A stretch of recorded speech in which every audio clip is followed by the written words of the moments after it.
Hello guys, Assalamu alaikum. This is Amir Sohail Pandit and today our topic is making of Indian Constitution or we can say formation of Indian Constitution. जो exam point of view से के लिहाज से बहुत ही important है, तो कुछ important facts पे हम बात करेंगे। तो आज का हमारा जो मेन टॉपिक है वो है constituent assembly and making of Indian constitution. Okay,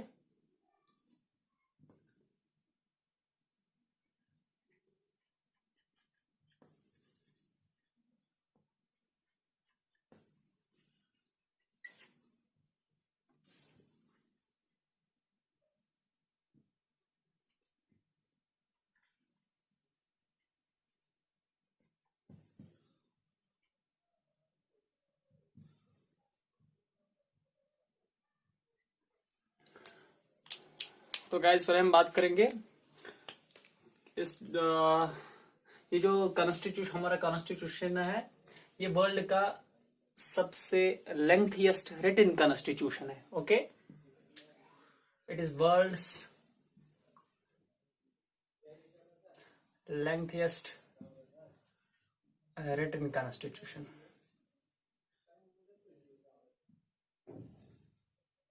clear? और यहाँ पे हमें जैसे कि हमें पता है कि जो हमने ये हमारा कॉन्स्टिट्यूशन वो बारोड है, जैसे हमने पहले फंडामेंटल राइट्स में ये डिस्कस किया था। बारोड नेचर है हमारे कॉन्स्टिट्यूशन का। ये जो रिटन वर्ड है ये हमने कहां से बारो किया है? ये हमने यूएस से बारो किया है। ओके,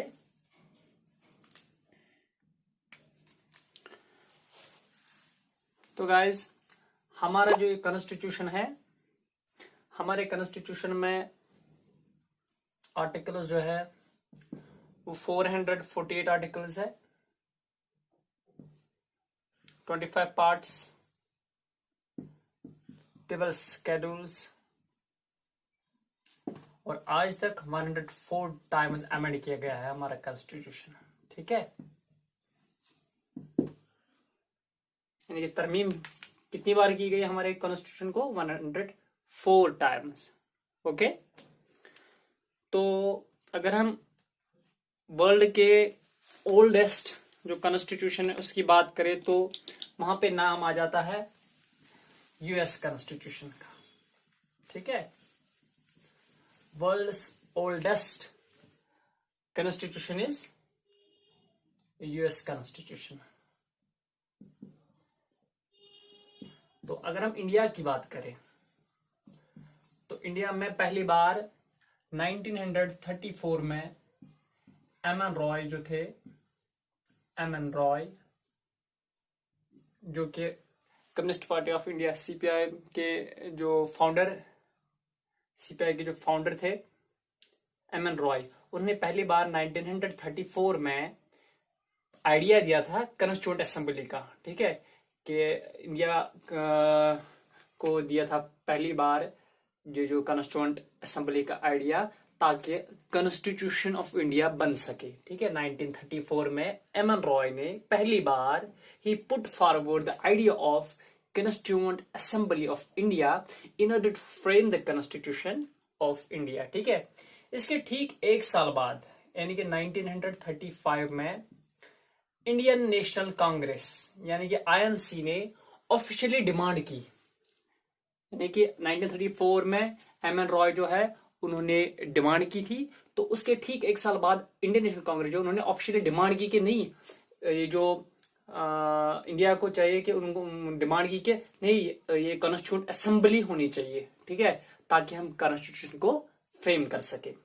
इसके बाद 1938 आता है, तो पंडित जवाहरलाल नेहरू, ओके, पंडित जवाहरलाल नेहरू जो है यानी कि PT Nehru, on behalf of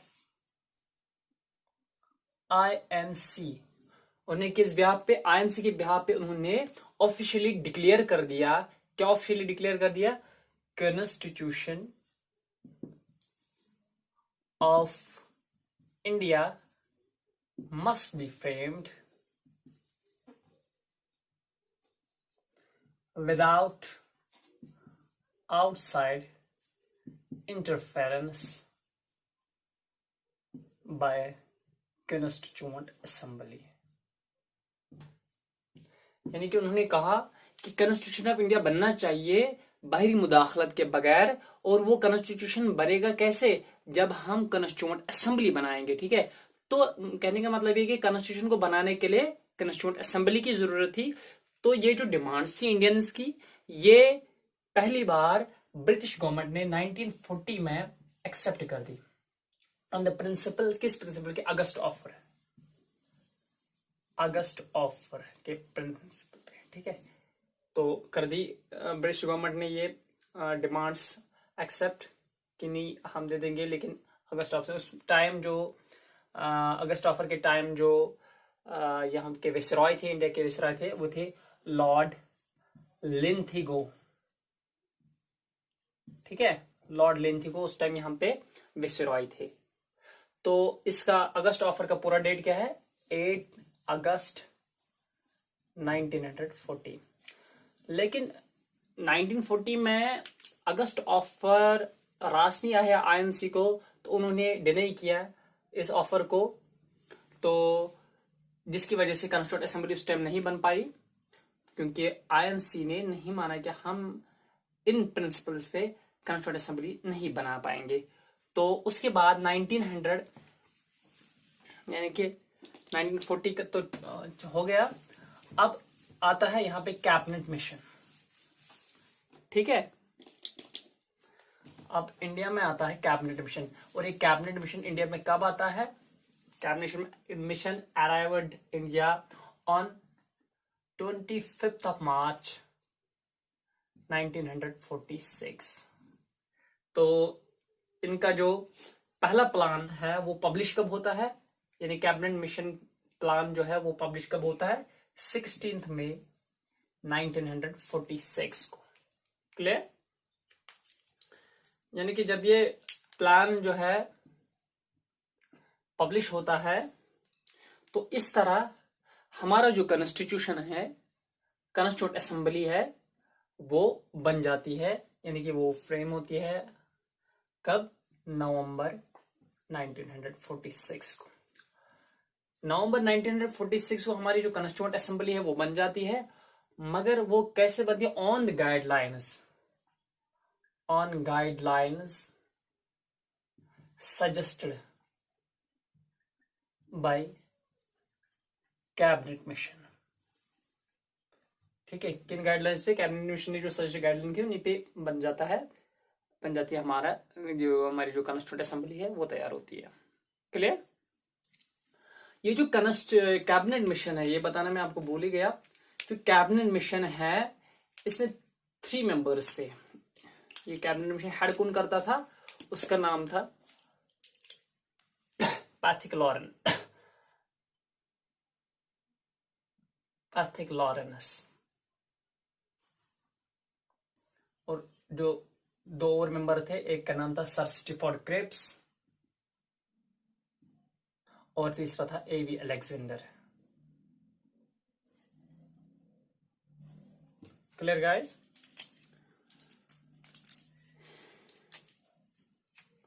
तो अब जब हमारी जो कॉन्स्टिट्यूएंट असेंबली है वो बन जाती है, तो किन गाइडलाइंस पे बनती है, कैबिनेट मिशन की गाइडलाइंस पे। ठीक है गाइस, तो इसकी जो गाइडलाइंस है, ये कहते हैं कि जो कॉन्स्टिट्यूएंट असेंबली है इसकी स्ट्रेंथ जो होनी चाहिए वो 389 होनी चाहिए। ठीक है, इसकी जो स्ट्रेंथ है वो 389 होनी चाहिए। तो इसमें से 296 जो है वो जो ब्रिटिश गवर्न प्रोविंस है, यानी कि जहां पे ये जो ब्रिटिश रूल्स है, और 93 जो ये है सीट्स है वो प्रिंसली स्टेट्स जो है उनको वो सीट्स दी जाए। और जो 296 जो सीट्स है उन पे इलेक्शन होता है। ठीक है, उन पे इलेक्शन होता है, तो उसमें से 208 सीट जो है वो आईएनसी लेती है, और 73 सीट्स जो है वो मुस्लिम लीग वन करती है, और जो बाकी 15 है वो बाकी पार्टीज वगैरह, छोटी मोटी पार्टी, वो सीपीआई वगैरह ये वन करती है। ठीक है, ये जीत लेती है। तो बात यह है कि अब जो ये 93 सीट्स है जो प्रिंसिपल स्टेट्स को दी गई, उनमें इलेक्शन नहीं होता है, क्योंकि उन्होंने डिसाइड किया था कि हम कॉन्स्टिट्यूएंट असेंबली से दूर ही रहेंगे. They wanted to remain away from the formation of constituent assembly. Clear?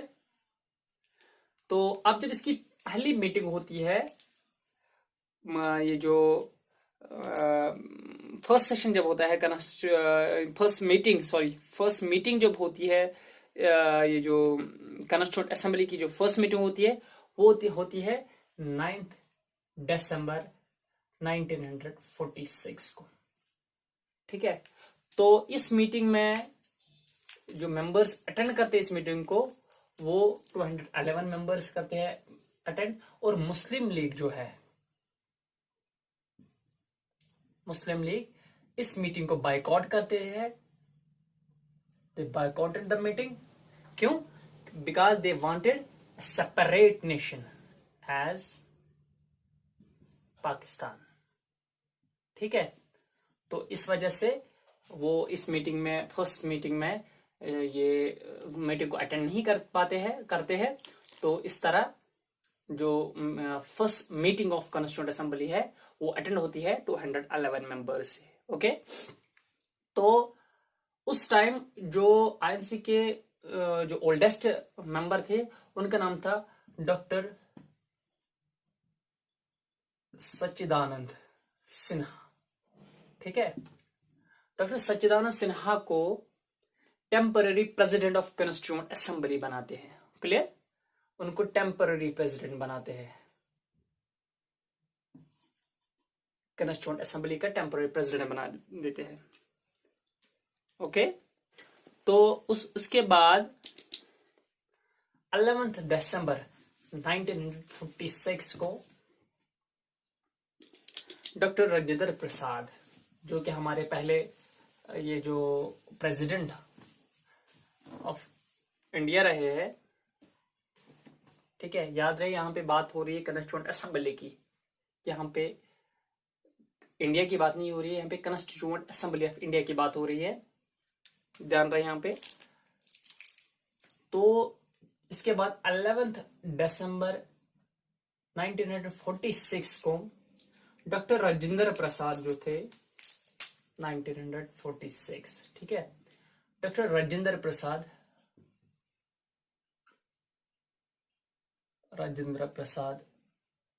उनको प्रेसिडेंट ऑफ कॉन्स्टिट्यूएंट असेंबली बना देते हैं. बाद में उसे ये वो प्रेसिडेंट ऑफ इंडिया, पहले फर्स्ट प्रेसिडेंट ऑफ इंडिया भी बन जाते हैं.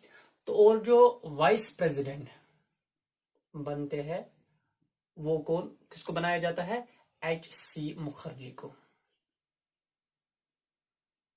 एच.सी. मुखर्जी को वाइस प्रेसिडेंट बनाया जाता है. ठीक है. तो अब ये हो गया जो पहली मीटिंग है. जो प्रेसिडेंट है हमारे, वो कौन बने उस time? Doctor Rajendra Prasad. Constituent assembly के जो प्रेसिडेंट थे वो बने ये डॉक्टर राजेंद्र प्रसाद. और वाइस प्रेसिडेंट जो थे वो एच.सी. मुखर्जी बने. ठीक है. और सर बी.एन. राव जो थे उनको कॉन्स्टिट्यूशनल एडवाइजर बना दिया गया. कॉन्स्टिट्यूशनल एडवाइजर बनाया गया. याद रखिए, यहाँ पे थोड़ा कंफ्यूजन हो जाता है सर बी.एन. राव और एम.एन. रॉय में. एम.एन. रॉय जो ये सर बी.एन. राव जो थे वो कॉन्स्टिट्यूशनल एडवाइजर थे. और जो एम.एन. रॉय थे उन्होंने पहले आइडिया दिया था कॉन्स्टिट्यूएंट असेंबली का. क्लियर? और जो फर्स्ट सेशन था कॉन्स्टिट्यूएंट असेंबली का वो कहां पे किया गया? कॉन्स्टिट्यूशन हॉल में. तो गाइज, जो हमारे कॉन्स्टिट्यूशन है उसको कितना टाइम लगा, कितने सेशंस में बना? उसको लगे थे 2 years 11 months and 18 days और 11 सेशनों में बना था. ठीक है. And constituent assembly set for 141 days to draft in order to draft the constitution.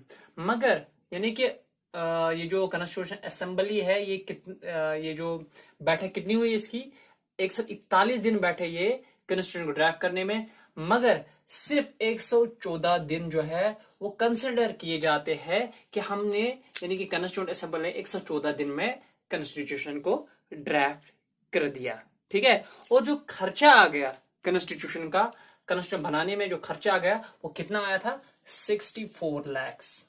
Okay, 64 lakhs खर्चा आया था कॉन्स्टिट्यूशन को बनाने में। क्लियर। और जो ये जो कॉन्स्टिट्यूशन था, कॉन्स्टिट्यूंट असेंबली थी, उसी को बाद में कन्वर्ट कर दिया गया, उसी को बना दिया गया था पार्लियामेंट ऑफ इंडिया। ठीक है, कि कॉन्स्टिट्यूंट असेंबली ही हमारी पहली पार्लियामेंट बनी थी। क्लियर। और ये कुछ इंपॉर्टेंट ये कमिटीज बनी थी हमारे यहाँ पे उस टाइम, जिसमें यूनियन पावर्स कमेटी, जिसके जो चेयरमैन थे वो पीटी नेहरू थे।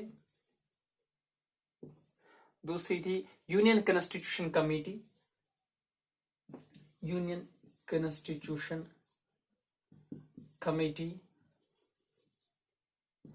और इसके जो चेयरमैन थे वो भी थे पीटी नेहरू। तीसरी थी प्रोविंशियल, ठीक है, कॉन्स्टिट्यूशन कमेटी, इसके जो चेयरमैन थे वो थे सरदार पाटिल, सरदार वल्लभ भाई पाटिल। ओके। एक और बात, यहां पे जो फंडामेंटल कमेटी थी, fundamental rights committee on fundamental rights, यहाँ पे committee on fundamental rights and minority rights एक कमेटी थी, उसके भी जो चेयरमैन थे, उसके जो चेयरमैन थे वो भी थे सरदार वल्लभ भाई Patel. Fundamental rights and minority rights एक कमेटी थी, उसके जो चेयरमैन थे वो भी कौन थे, सरदार वल्लभ भाई पटेल। Clear guys. और थी ड्राफ्टिंग कमेटी, ड्राफ्टिंग कमेटी जो थी उसके चेयरमैन कौन थे, डॉक्टर भीमराव अंबेडकर, BR अंबेडकर। ठीक है। ओके गाइस, तो जो प्रियम्बल ऑफ कॉन्स्टिट्यूशन था, यानी कि we the people of India have solving rights extra extra, ठीक है, वही हमारा प्रियम्बल है।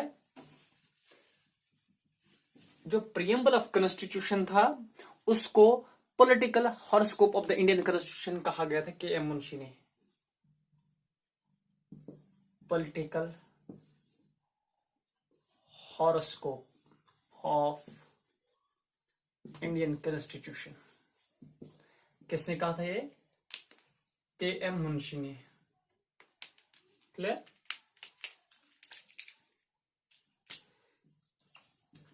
KM मुंशी ने कहा था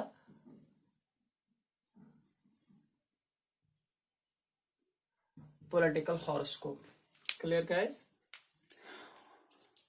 और दूसरे थे हमारे ठाकुरदास भार्गव, ठाकुरदास भार्गव थे हमारे, Thakurdas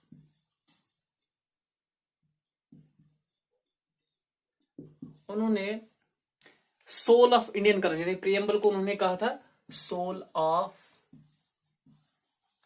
Indian constitution. Exam point of view से बहुत इंपॉर्टेंट है, यानी कि वहां पे आएगा who called the preamble of Indian constitution as soul of Indian constitution, या वो कौन सा पुरुष है, या वो कौन सा who called the preamble as soul of Indian constitution. Answer क्या है, ठाकुरदास भार्गव। ठीक है। और आप बताइए कि political horoscope of Indian constitution किसने कहा प्रियम्बल को, ठीक है, वो किसने कहा था, KM मुंशी ने। क्लियर। तो जो national song and national anthem है उसको अडॉप्ट कर लिया गया 24 national song and anthem.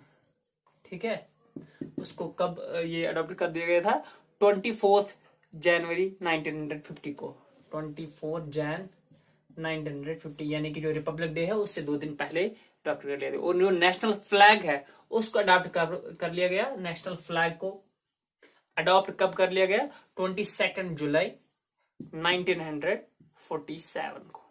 Clear guys?